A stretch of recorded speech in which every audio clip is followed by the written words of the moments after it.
साईबाबांच्या मूर्त्या काढल्या जात आहे, शिर्डीतून त्याबाबत निषेध व्यक्त केला जातो. नाही, ही दुर्दैवी घटना होती. मी भारताचे गृहमंत्री आदरणीय अमित भाईंशी मी स्वतः बोलणार आहे.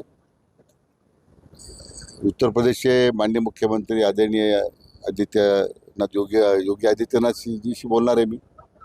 मी आज सकाळी आपल्या राज्याचे गृहमंत्री आमचे नेते माननीय देवेंद्रजी फडणवीस साहेबांशी बोललोय.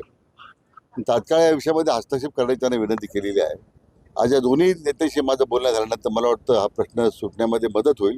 अशा कोणत्याही मूर्तीची विटंबना करणं हे आपल्या संस्कृतीत धरू नये.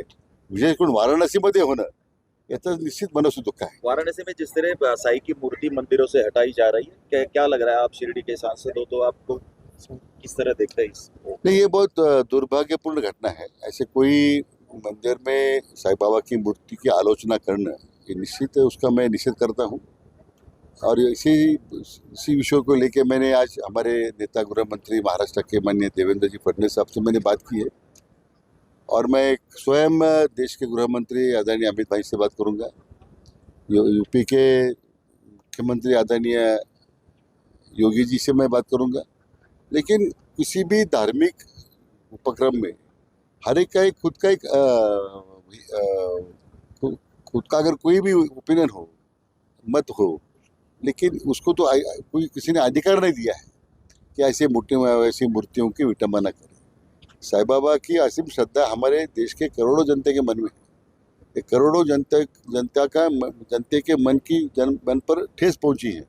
निश्चित रूप में मैं समझता हूँ कि हमारे नेता उसमें हस्तक्षेप करेंगे और इसको ये दोबारा घटना नहीं हो.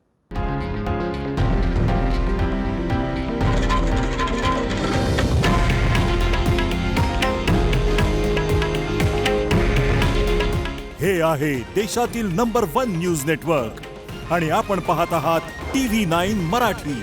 काळजी तुमची, हित महाराष्ट्राचं.